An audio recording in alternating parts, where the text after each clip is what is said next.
يا أيها المشتاقون بنور جماله صلوا عليه وآله وصحبه ولجميع المؤمنين والمسلمين كلهم أجمعين. أما بعد فأوصيكم يا عباد الله وإياي أولا بتقوى الله. قال الله تعالى في القرآن العظيم والفرقان الحميد: أعوذ بالله من الشيطان الرجيم. بسم الله الرحمن الرحيم. فأنكحوا الأيام منكم والصالحين من عبادكم وإمائكم إن يكونوا فقراء يغنيهم الله من فضله والله واسع عليم.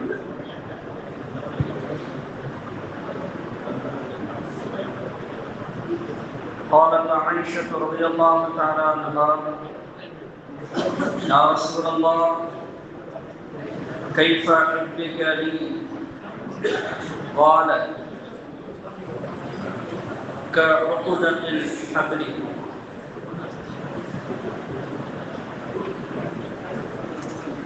فكنت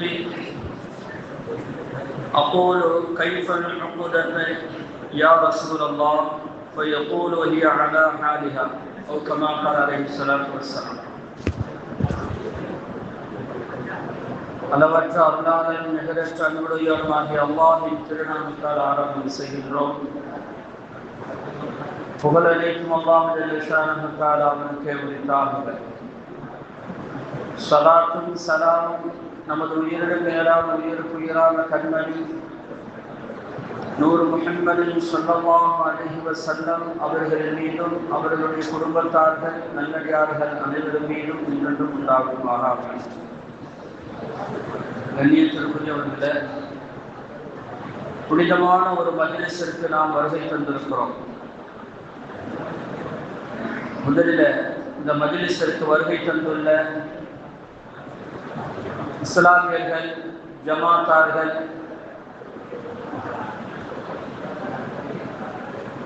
கட்சி பிரமுகர்கள், சகோதர சமயத்தை சார்ந்த பெரியவர்கள், நல்லவர்கள் அனைவர்களையும் இந்த ஜமாத்தின் சார்பாகவும் திருமண தம்பதிகளுடைய வீட்டாரின் சார்பாகவும் வருகிறவர்களான வரவேற்று இந்த சிறிய உரையை ஆரம்பம் செய்கிறேன். அருமையானவர்களே, திருமணம் என்பது அது சாதாரணமான ஒரு உறவு அல்ல.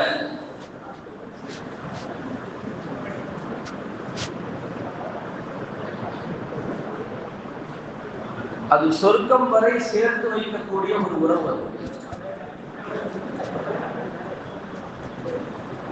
சாதாரணமாக என்று சில பேர்கள் எண்ணுவதன் காரணமாகத்தான் குடும்பத்தில் சின்ன சின்ன பிரச்சனைகளுக்கு கூட பல நாட்கள் பல வருடங்கள் மனைவிகளோடு பேசாமல் இருக்கிறாங்க.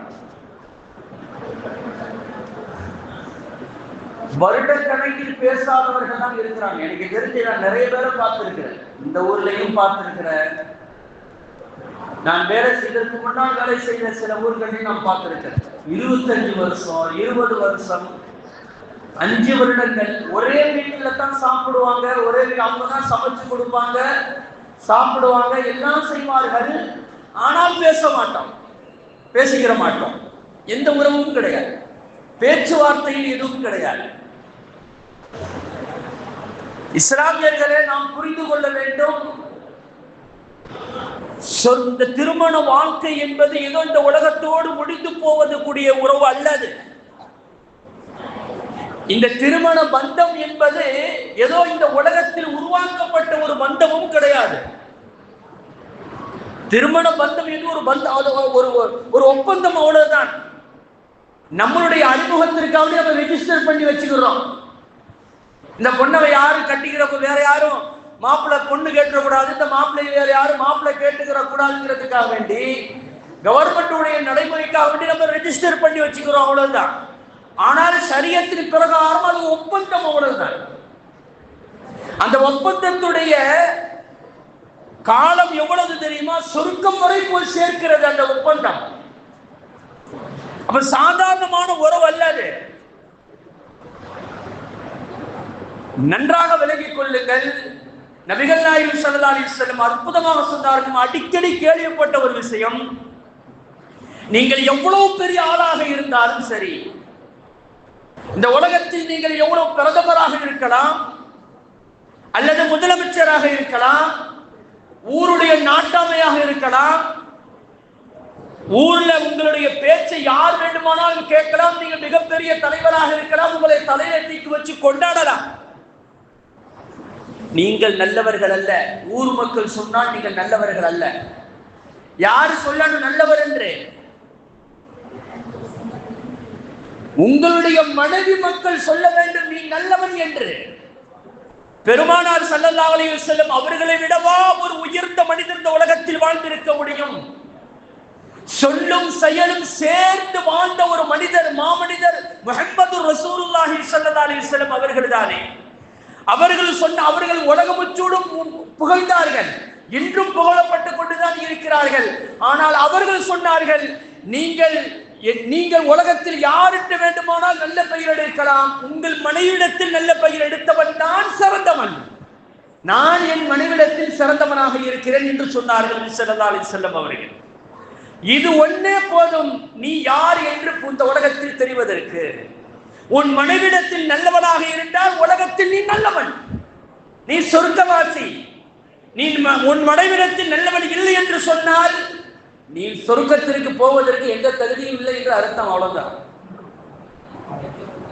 அப்போ அதாவது கணவன் மனைவியுடைய அந்த உறவு என்பது சாதாரணமான உறவு அல்ல. சொர்க்கம் வரை சேர்த்து வைக்கக்கூடிய ஒரு உறவு அது. சரி, அந்த உறவுகளுக்கு என்னங்க அந்த உறவு, அந்த பந்தத்தை ஏற்படுத்தி வச்சது யாருன்னா அல்லாஹ் தான் ஏற்படுத்தி வச்சார். இந்த இபாதத், திருமணம் என்பது ஒரு இபாதத். தொழுகை எப்படி ஒரு இபாதத்தோ, நோன்பு எப்படி ஒரு இபாதத்தோ, ஜகாத்து கொடுப்பது ஒரு எப்படி இபாதத்தோ, ஹஜ் செய்வது எப்படி ஒரு இபாதத்தோ, அது மாதிரி திருமணம் செய்வது என்பது ஒரு இபாதத். அது மனிதனுடைய உடல் தேவைக்காக வேண்டி மட்டும் அது திருமணம் அல்ல, அதையும் தாண்டி அல்லாஹ்வுடைய பொருத்தத்தை கொண்டு சேர்க்கக்கூடியது, ஒரு மன அமைதியை உண்டு பண்ணி தரக்கூடியது, உலகத்தில் உண்டான எல்லா நலவுகளையும் கொண்டு வரக்கூடியதுதான் இந்த திருமணம் இபாதத் என்பது. அதனால தான் அல்லாஹ் ஜல்ல ஷானஹு தஆலா சொர்க்கத்தை அடைவதற்கு உண்டான 2 வழிகளை அல்லாஹ், அந்த 2 வழிகள் இருக்கிறது. ஒண்ணு என்ன தெரியுமா? தொழுகை. தொழுகை என்னங்க? அஸ்ஸலாத்து மிஃப்தாஹுல் ஜன்னதி. தொழுகை சொர்க்கத்தின் திறவுகள். சொர்க்கத்தை திறக்கணும்னா தொழுதம்னா திறந்துடலாம், அவ்வளவுதான். அதே நேரத்தில் அல்லாஹ் தஆலா குர்ஆன்ல சொல்றான், எந்த ஒரு வாலிப வயதை அடைந்த எந்த மனிதனும் சொர்க்கத்தில் தானா போய்விட முடியாது. அது ஆணாக இருந்தாலும் பெண்ணாக இருந்தாலும் தனிமையில் போய்விட முடியாது, ஜோடியாகத்தான் போக முடியும். அல்லாஹ் சொல்றான், அதாவது சொர்க்கத்தில் நீங்கள் உங்களுடைய மனைவிமார்களோடு சேர்த்து நுழையுங்கள் என்று அல்லாஹ் சொல்கிறான்.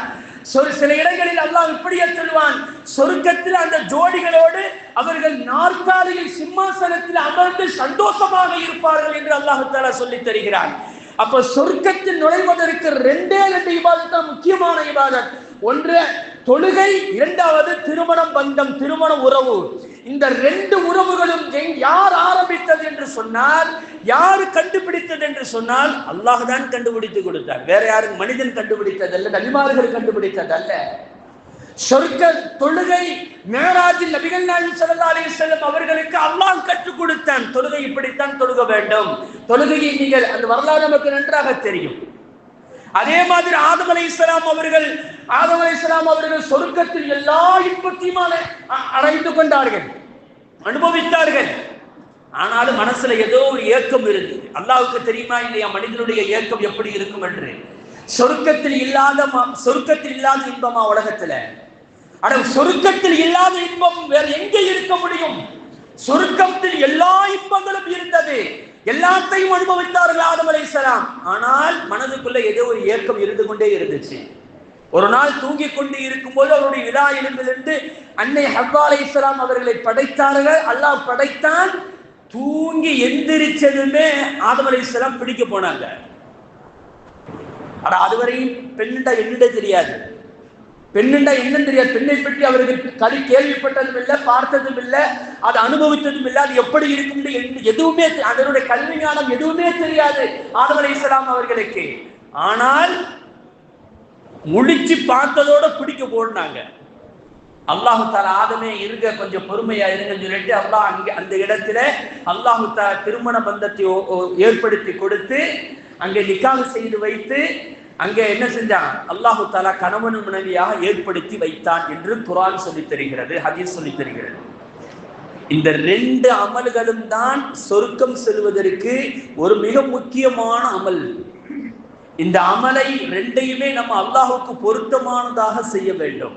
இன்னைக்கு இந்த திருமண பந்தம் உருவாகுவதற்கு எது முக்கியம் அப்படின்னு சொன்னா 4 விஷயங்களுங்க. இந்த 4 விஷயம் இருந்தா திருமணம் கூடி போயிடும். முதல் விஷயம் மகர் கொடுக்கணும். இரண்டாவது விஷயம் ஈஜாப் இருக்கணும், அதாவது வழிதாரர் வக்கீலாக இருந்தோ வக்கீல் இருந்து செய்யணும். அப்படி இல்லைன்னா அது வழிதாரர் இருக்கணும். அப்படி இல்லைன்னா வழிதாரருக்கு பதிலாக ஒருத்தர் வக்கீல் ஏற்படுத்தி என்ன செய்யணும். வெளியில இருக்கிறவங்கள உள்ள கொஞ்சம் குறை சொல்லணும். வெளியில இருக்கிறவங்கள உள்ள கொஞ்சம் குறை சொல்லணும். தயவு செய்து வெளியில இருக்கக்கூடிய இஸ்லாமிய பெருமக்கள் உள்ளே வருமாறு கேட்டுக்கொள்ளப்படுகிறது. என்ன சபை அப்பொழுதுதான் சங்கையாக இருக்கும். வெளியில இருக்கக்கூடிய மக்கள் உள்ளே வாருங்க இன்ஷா அல்லாஹ். அப்ப ஈஜாப் இருக்கணும், வழிதார இருந்து அதை ஈஜாப் செய்து வைக்கணும். அப்படி இல்லைன்னா அவர்கிட்ட ஒருத்தர் வக்கீலாக இருந்து அவர்கிட்ட வக்காலத்து பெற்று ஒருத்தர் வழி செஞ்சு வழிக்கு பதிலாக இருந்து வக்கீலா இருந்து அதை ஈஜாப் செய்து கொடுக்கணும். ஈஜாப்னா என்னங்க, இன்னாருடைய மகனை நீங்கள் கொடுக்கும் அந்த மகரை பெற்றுக்கொண்டு இன்னார் சாட்சியாக இருந்து சபையோர்கள் முன்னிலையில் நான் உங்களுக்கு நிக்காஹ் செய்து தந்து விட்டேன் அப்படிங்கிற கடந்த காலத்துடைய வாசகத்தை சொல்லணும். இதுதான் முக்கியமானது, நல்லா தெரிஞ்சுக்கிறீங்க. கடந்த காலத்துடைய வாசகத்தை சொல்லணும். தருவேன் அப்படின்னு சொன்னா கூடாது, நல்லா புரிஞ்சுக்கிறேன். வருங்காலத்துடைய வாசகத்தை சொன்னால் அந்த நிக்காஹும் கூடாது. ஈஜாவு செய்யக்கூடியவர் வலியோ அல்லது வக்கீலோ ஈஜாவு செய்து கொடுக்கக்கூடிய அந்த நேரத்தில் நான் செய்து தருவேன் என்று வருங்காலத்துடைய வாசகத்தை சொல்வாரையானால் நிச்சயமாக கூடாது, அந்த நிக்காஹ் கூடாது. தர்றேன் அப்படின்னு சொன்னாலும் அங்க கூடாது. தந்து விட்டேன் என்று சொல்லணும், தந்து விட்டேன் என்று சொல்லணும். இப்ப உதாரணமா நான் ஒரு ஆளுக்கு 1000 ரூபாய் கொடுக்கணும். நான் தர்றேன் என்று சொல்ற வரையும் தந்துட்டதா ஆயுமா? சொல்லுங்க பார்க்கலாம் யாராச்சும். நான் தர்றேன் அப்படின்னா இனிமே எப்ப வேண்டாலும் தர்றேன் தான், இப்பவும் தர்றேன் தான், நாளைக்கு தர்றேன் தான், இன்னும் 10 நாள் கழிச்சாலும் 10 வருஷம் கழிச்சாலும் தர்றேன் தான், எப்ப வேண்டாலும் தரலாம். நான் 1000 ரூபாய் இந்த இடத்துல நான் கொடுத்துட்டேன்னா எப்படி சொல்லணும்? தந்து விட்டேன் தான் சொல்லணும். கடந்த காலத்துடைய வாசகத்தை சொன்னால்தான் நிக்காஹ் கூடும். அப்படித்தான் அல்லாஹ் தஆலா சொல்லி தருகிறான். ஸைனப் ரலியல்லாஹு தஆலா அன்ஹா அவர்களுக்கும் முஹம்மது ரசூலுல்லாஹி ஸல்லல்லாஹு அலைஹி வஸல்லம் அவர்களுக்கும் நிக்காஹ் செய்து வைக்கும் போது அல்லாஹ் சொல்லியார், நான் நிக்காஹ் செய்து தந்து விட்டேன் என்ற கடந்த காலத்துடைய வாசகத்தை சொல்லி அந்த ஆயத்தை அல்லாஹ் தஆலா நிக்காஹ் செய்து வைத்ததாக குர்ஆனிலே சொல்லி தருகிறார். அப்ப கடந்த காலத்துடைய இப்பொழுது நிகழ்ந்தாலும் நிகழ்காலத்தில் நடக்கக்கூடிய அந்த நிக்காஹ் மஜ்லிஸ்ல ஈஜாப் கபூல் செய்யக்கூடியவர் என்ன செய்யணும்னா அதாவது கடந்த காலத்துடைய வாசகத்தை நான் செய்து தந்து விட்டேன் என்று சொல்லணும். அப்பொழுதுதான் ஈஜாப் அங்கே கூடும். இது 2வது முக்கியமான விஷயம். 3வது அவர் என்ன செய்யணும்? மாப்பிள்ளைக்காரர் சொல்லணும், கபூல் செய்யணும். எப்படி செய்யணும்? அந்த பெண்ணின் நிக்காஹை நான் மனப்பூர்வமாக ஏற்றுக்கொண்டேன், கபூல் செய்தேன் என்று சொல்லணும். இது 3வது. 4வது என்ன? வலிமா விருந்து கொடுக்கணும். இந்த வலிமா விருந்துக்கு சில ஷரத்து இருக்குது. சில இமாம்கள் சொல்லி தர்றாங்க, அந்த அதாவது 2 பேரும் தனிமையில் சந்தித்துக் கொண்டாலே அங்க வலிமா விருந்து கூடும் என்று சொல்லிடுறாங்க. சில இமாம்கள் சொல்லி தர்றாங்க அந்த கணவன் மனைவியாக 2 பேரும் சேர்ந்து இருக்க வேண்டும் என்று சொல்லி தர்றாங்க. சரி, எப்படியோ வலிமா விருந்து கொடுத்தாக வேண்டும். ஆனா இன்னைக்கு சில நிக்காஹ்கள் நடக்கிறது என்ன தெரியுமா? ரொம்ப வேதனையாக இருக்குது. சுன்னத்துவ நபி வழி நிக்காஹ் என்று சொல்லி வழிதாரர் எதுவும் பேச மாட்டேங்கிறார். இவர் வக்காலத்து வாங்கின மாதிரியும் தெரியவில்லை, வழிதாரரும் ஒன்றும் சொல்வதில்லை. மேடையில பயானை பேசும் போது சொல்லிடுறாங்க, கடைசியில சொல்றாங்க, இவருடைய மகள் இன்னாருக்கு நான் இவ்வளவு மகனுக்கு வர நிக்காஹ் செய்து வைக்கப்படுகிறது அப்படின்னு சொல்லிவிட்டு என்னமோ செய்தியை சொல்ற மாதிரி சொல்லிவிட்டு, கபுல் செஞ்சீங்களா? ஆமா கபுல் செஞ்ச, முடிஞ்சு போச்சு நிக்காஹ். என்னங்க இது? நபி வழி, அதாவது நடைமுறைக்கு மாற்றமாக செய்ய வேண்டும் என்பதற்காக வேண்டி ஒரு நிக்காஹுடைய ஒப்பந்தத்தையே அங்கே முறிக்கிற மாதிரி, கூடாத மாதிரி செய்தால் எவ்வளவு பெரிய ஆபத்தான ஒரு விஷயம். ஆகவே அல்லாஹ் நல்லடியாக நாம் புரிந்து கொள்ள வேண்டும், நிக்காஹுடைய ஒப்பந்தம் என்பது சாதாரணமானதல்ல. அந்த ஒப்பந்தம் பெறக்கூடிய அந்த 2 பேரும் சொர்க்கம் வரை போய் சேர வேண்டும். அதுதான் முக்கியமான விஷயம். ஆகவே அல்லாஹ் நல்லடியார்களே, இந்த திருமணம் பந்தம் என்பது நபிகள் நாயகம் ஸல்லல்லாஹு அலைஹி வஸல்லம் அவர்கள் சொல்லி தருவார்கள். அழகான ஒரு வார்த்தை. ஆயிஷா நாயகி கேட்பாங்க, யா ரசூலல்லாஹ், நம்ம 2 பேருக்கும் மத்தியில என்ன பிரியம், என்ன இருக்கிறது, எப்படி இருக்கிறது என்று சொல்லும் பொழுது நபிகள் நாயகம் ஸல்லல்லாஹு அலைஹி வஸல்லம் அவர்கள் சொல்லுவார்கள், அது அது ஒரு கயிற்றுடைய முடிச்சை போன்று என்று சொன்னார்கள். ஒரு கணவன் மனைவி இப்படித்தான் வாழணும், ஒரு கையிலுடைய முடிச்சை போன்று இருக்கிறது என்று சொன்னார்கள் நபிகள் நாயகம் ஸல்லல்லாஹு அலைஹி வஸல்லம். ஆயிஷா நாயகி கேட்கிறாங்க, நம்ம 2 பேருக்கும் ஒரு வார்த்தைகள் சொல்லுங்கள் என்று சொல்லும் போது நபி ஸல்லல்லாஹு அலைஹி வஸல்லம் சொன்னாங்க, ஒரு கையிலுடைய முடிச்சை போன்று இருக்கிறது என்று சொல்லி. கடைசியில கொஞ்ச நாள் போனுச்சு, 2 பேருக்கு சில நேரங்கள்ல வாக்குவாதம் வந்துச்சு, பெரிய பிரச்சனை எல்லாம் உருவாடுச்சு. நம்மளாம் கேள்விப்பட்டிருப்போம். அதாவது நபிகள் நாயகம் ஸல்லல்லாஹு அலைஹி வஸல்லம் கோச்சிக்கிட்டு 1 மாத காலங்கள் போய் உட்கார்ந்து இருந்தாங்க பள்ளிவாசல்ல. 1 மாத காலங்கள் வரமாட்டேன் என்று சொல்லி உட்கார்ந்து இருந்தாங்க. அப்படி உட்கார்ந்து இருந்த நபி ஸல்லல்லாஹு அலைஹி வஸல்லம் வீட்டுக்கு திரும்பி வந்தாங்க. திரும்பி வந்தபோது நம்முடைய மனைவிமார்களாக கோச்சிட்டு புருஷன் போயிட்டு வீட்டுக்குள்ள திரும்பி வந்தா என்ன செய்வாங்கன்னா, எதுவுமே பேச மாட்டாங்க, வேற ஏதாவது பிரச்சனை வந்துருமா அப்படின்னு சொல்லிட்டு. அன்னை ஆயிஷா ரலியல்லாஹு அன்ஹா அற்புதமான ஒரு கேள்வி கேட்டாங்க. என்ன தெரியுமா? யா ரசூலல்லாஹ், நீங்க வீட்டை விட்டு வெளியில போகும்போது 1 மாச காலம் வரமாட்டேன் என்று சொன்னீங்க, இப்ப 29 நாள்ல நீங்க வந்துட்டீங்களே, என்ன காரணம்னு கேட்டாங்க.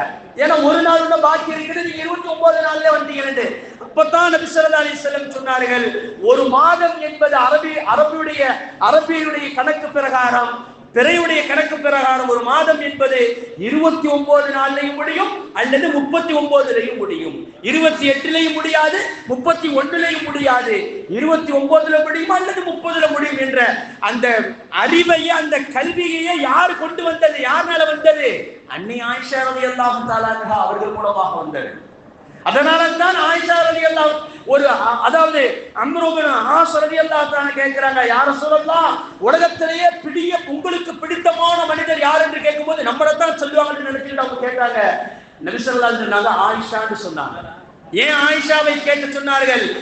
ஆயிஷா ரலியல்லாஹு தஆலா அன்ஹா அவர்கள் மூலமாகத்தான் மார்க்கத்துடைய பாதி கல்வி ஞானம் இருக்கிறது என்று நபிகள் நாயகம் ஸல்லல்லாஹு அலைஹி வஸல்லம் சொல்லி தந்தாங்க. அப்போ ஒரு கணவன் மனைவி எவ்வளவு பிரியமாக இருக்க வேண்டும். அவ்வளவு சண்டையாக இருந்தும் போது கூட ஆயிஷா ரலியல்லாஹு தஆலா கேட்டாங்க, யா ரசூலல்லாஹ், அந்த கயிறு முடிச்சு எப்படி இருக்கிறது என்று கேட்கும்போது நபிகள் நாயகம் ஸல்லல்லாஹு அலைஹி வஸல்லம் சொன்னார்கள், ஃபஹிய அலா ஹாலிஹா, அது அப்படியே தான் இருக்குது, அது ஒண்ணும் குறைவுலாம் இல்லை. கயிறு இருக்கிறது இருக்க இருக்க இருக்க இருக்க நாட்கள் செல்ல செல்ல இறுகிக்கிட்டே தான் போகும். அப்ப உன் மீது உள்ள பிரியம் நாட்கள் செல்ல செல்ல அதிகமாகிக் கொண்டே தான் இருக்கிறதே ஒழிய எந்த கட்டத்திலும் எவ்வளவு பெரிய சண்டைகள் வந்தாலும் அது உன்மீது உண்டான பிரியம் எனக்கு குறைந்து போகவில்லை என்று பெருமானார் ஸல்லல்லாஹு அலைஹி வஸல்லம் அவர்கள் சொல்லி தந்தார்கள் என்று சொன்னால், கணவன் மனைவி இப்படித்தான் வாழ வேண்டும். வாழ்க்கை என்று சொன்னால் ஊடலும் இருக்கும், கூடலும் இருக்கும். எல்லா நிலையிலேயுமே எந்த நிலையிலும் மனைவியுடைய பிரியத்தை மட்டும் நாம் விட்டு கொடுத்து விடக் கூடாது என்பதற்காக வேண்டியதாக நபிகள் நாயகம் ஸல்லல்லாஹு அலைஹி வஸல்லம் கையிலுடைய முடிச்சை போன்று என்று சொல்லி காட்டினார்கள். ஆகவே அல்லாஹ்வின் நல்லடியார்களே, நிக்காஹுடைய மஜ்லிஸ் ஆரம்பமாகிறது. கணவன் மனைவி யாராக இருந்தாலும் சரிதான், இப்போது இருக்கக்கூடிய புதுமண தம்பதிகளாக இருந்தாலும் சரி அல்லது பழைய தம்பதிகளாக இருந்தாலும் சரி, கணவன் மனைவியுடைய உறவுதான் அல்லாஹ்விடத்தில் மிக ஏற்றமான ஒரு உறவு. அதுதான் சொர்க்கத்திற்கு நம்மளை கொண்டு செல்லக்கூடிய ஒரு உறவு. அந்த உறவுல எப்பொழுதும் விரிசல் வந்து விடக்கூடாது, பிரியமாகத்தான் இருக்க வேண்டும். அல்லாஹ் ஜல்ல ஷானஹு தஆலா அந்த பிரியத்தை இந்த உலகத்திலேயும் தருவானாக, நாளை சொர்க்கத்திலேயும் அல்லாஹ் தந்தர் புரிவானாக. வாஹிரு தஅவானா அல்ஹம்துலில்லாஹி ரப்பில் ஆலமீன். அஸ்ஸலாமு அலைக்கும் வரஹ்மத்துல்லாஹி தஆலா வபரகாத்துஹு. நமது சேனலில் விளம்பரங்களுக்கு sunnatruth@gmail.com